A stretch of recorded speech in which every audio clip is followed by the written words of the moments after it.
Wow. Wow. I have not done that in a long time. Thank you very much. The main reason I chose that particular song was that was the very first song I learned how to play ever on a guitar. And in the beginning, once again, it was like...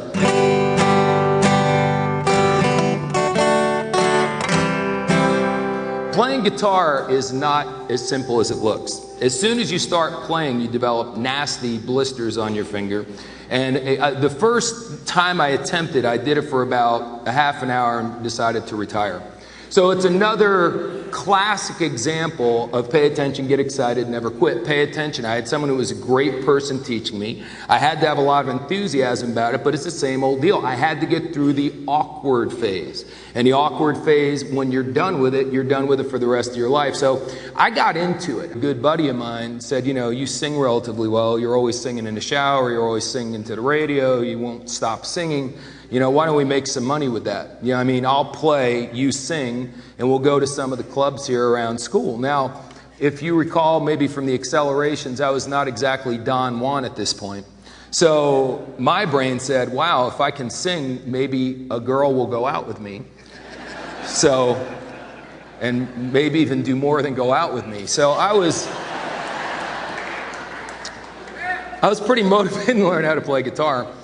And as time went along, we did real well. We ended up getting an audition in the hottest place at the college that everyone went on Thursday nights, which was the big night.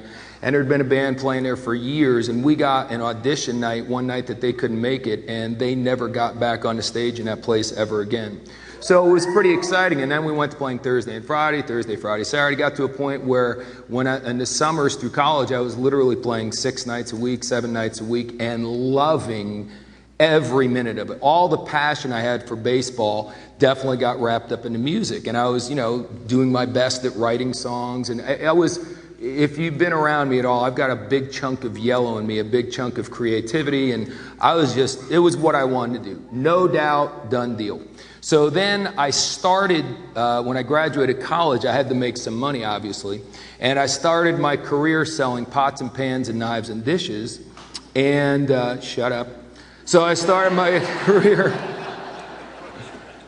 selling pots and pans and knives and dishes, and I liked sales.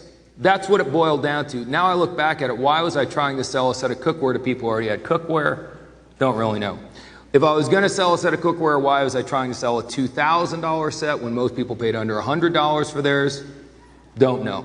Okay, but that's what I was doing, and I got into it, and I got relatively good at it, and I just loved the competition. I loved the buzz of being in an encounter where I could either make it happen or not make it happen. It was man on man, mano a mano, whatever you want to call it. I just enjoyed sales. So I started doing relatively well, but it was by no means a passion.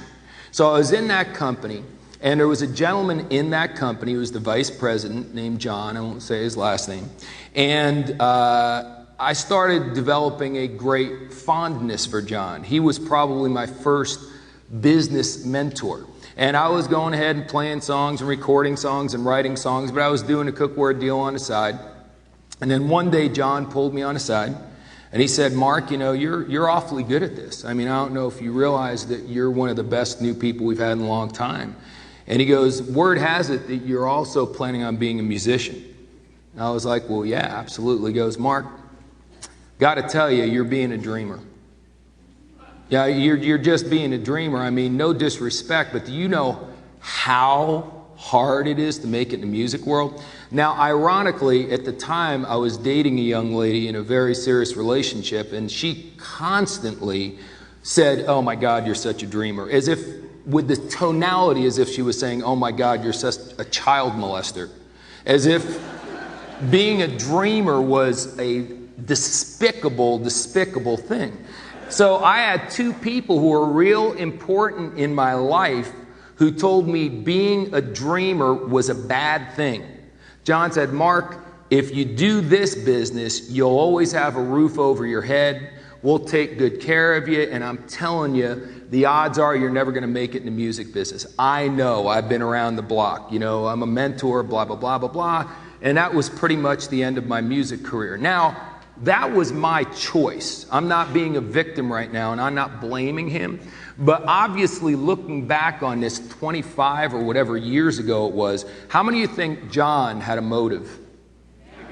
What was John's motive? To keep me in the company so he could keep making an override off what I was doing. But I was so naive, I didn't get it. Now, let me share this with you. Most dream stealers, because that's what he was in my life. He was a dream stealer. And where would I be today if I didn't have him in my life, or if I chose not to listen to him? I have absolutely no idea. Where would my music career have gone? I have absolutely no idea. But my whole life is filled with what if, what if, what if. And so many times it's what if. I remember going to an Eagles concert of all things. The Eagles, the last concert they played before they broke up in the 80s was at the Yale Bowl, I believe. And it was 70,000 people. And I was actually at that concert. It was incredible. And then that was, no one knew, of course, that was going to be the last concert. And then they split up for 13 years, and they said they'd get together again as a group when hell froze over. Hence the album Hell Freezes Over. And they came out with their new album, and they were playing all over the country. I saw them 3 times, but the one time I saw them right in Texas Stadium, where it seats, 40, 50, 60,000 people, whatever it seats. And I remember I was sitting in the 3rd row in the center, and they were playing either Take It Easy or one of their very famous songs. And if you go to one of their concerts, almost the whole crowd sings almost every song along with the band because they're so popular and everyone knows them. And I remember just turning around and looking at that stadium and looking at 40,000 people singing that song along with them, and turning back around and wanting to literally just throw up. Because I was like, you know what? Who knows? That could have been me. This is what I wanted to do with my life. Right here, right now, that's what I wanted. And instead of me, it's somebody else, and I don't know, but I have to live every day of my life not knowing what would have happened if I'd given everything I had.